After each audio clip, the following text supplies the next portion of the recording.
Selamat pagi Godly Family yang dikasihi Tuhan. Mari kita menikmati teh hangat, teduhkan hati, hadirkan semangat dengan merenungkan firman Tuhan, edisi 40 hari masa Prapaskah.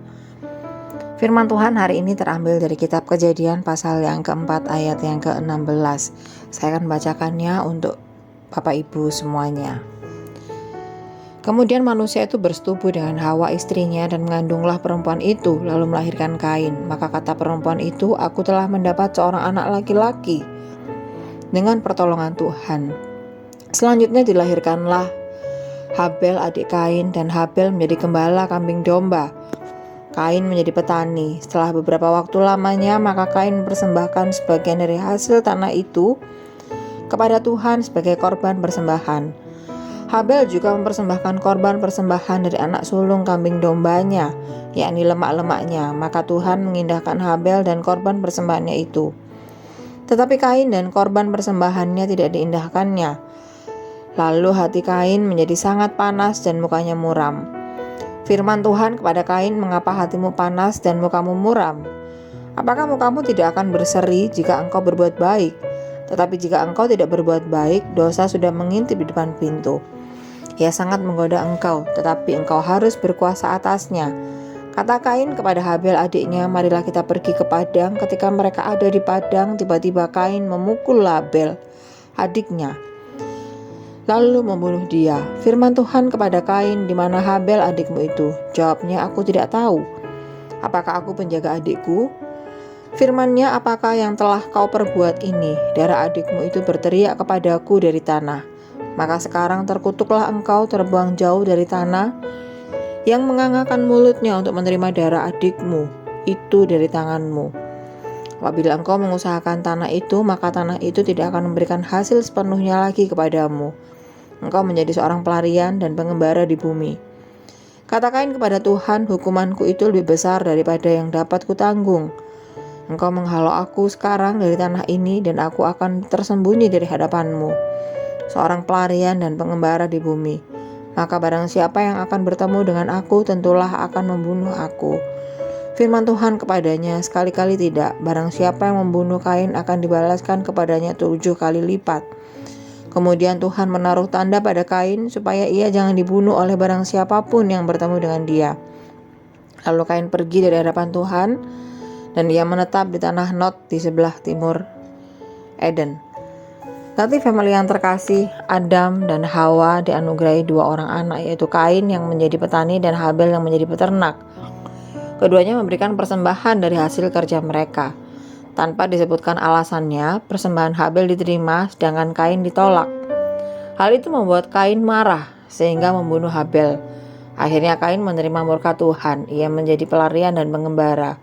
Itu berarti dia tidak lagi memiliki hak atas tanah warisan. Nah, apa yang membuat persembahan Kain ditolak? Banyak kemungkinan jawaban yang kita pikirkan. Tetapi sebenarnya Alkitab sendiri tidak memberikan jawaban yang pasti.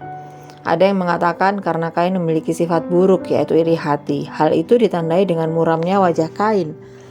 Namun wajah yang muram itu baru muncul karena ia merasa ditolak. Dalam catatan Alkitab tidak disebutkan sebelumnya soal karakter. Baik Kain maupun Habel yang disebutkan adalah pekerjaan mereka. Jadi kita bisa mengatakan bahwa ditolak atau diterimanya persembahan itu adalah hak Tuhan. Yang penting bukanlah mencari alasan mengapa persembahan ditolak, melainkan bagaimana respon seseorang. Kain memberikan tanggapan negatif. Hal itu ditandai dengan hatinya yang panas dan wajah muram. Keadaan ini menarik perhatian Tuhan, dan ia menasehati Kain bahwa dengan hati semacam itu akan membuka peluang bagi kuasa dosa. Teguran Tuhan itu ditolak oleh Kain. Tanpa mengenal belas kasihan, Kain membunuh adiknya. Dia merasa bahwa tindakannya tidak diketahui oleh siapapun, tetapi darah adiknya itu berseru kepada Tuhan.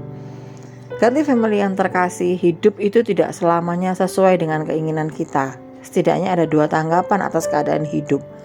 Yang pertama adalah tanggapan negatif yang telah diperlihatkan oleh Kain. Yang kedua adalah tanggapan positif dengan melihat hidup dalam rencana Tuhan.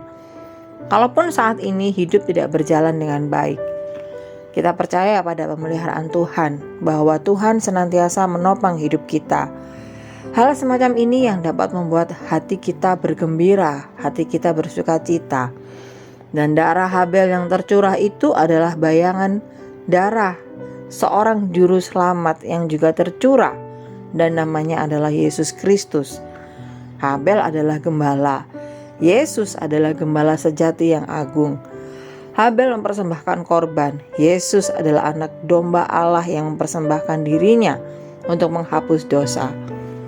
Habel tidak bersalah dibunuh oleh saudaranya. Yesus, inkarnasi Allah tanpa dosa, disalibkan oleh saudara kaumnya, yaitu orang-orang Yahudi. Kita diselamatkan karena ada yang menanggung kita. Pengampunan Tuhan tidak hanya pada waktu pertama kali kita bertobat, tetapi akan terus diberikan saat kita gagal dan kita mau meminta ampun kepada Allah. Hidup kita ini adalah oleh anugerah Allah, karena anugerah, dan akan terus ditopang oleh anugerah Allah semata.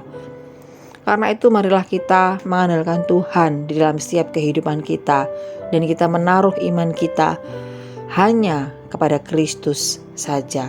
Mari kita berdoa. Bapa Surgawi, sungguh kami bersyukur untuk firman yang kami renungkan hari ini. Kiranya Engkau yang terus mengingatkan kami atas semua kebaikan-Mu, dan kiranya Engkau ya Tuhan yang terus memberikan hikmat kepada kami, sehingga kami juga terus mengingat bahwa kami diselamatkan karena anugerah Allah. Dan kiranya Engkau yang menolong kami untuk kami terus mengandalkan Engkau, serta menaruh iman kami hanya kepada Kristus saja. Terima kasih Tuhan. Sertai aktivitas kami sepanjang hari ini. Dalam nama Tuhan Yesus kami berdoa. Amin.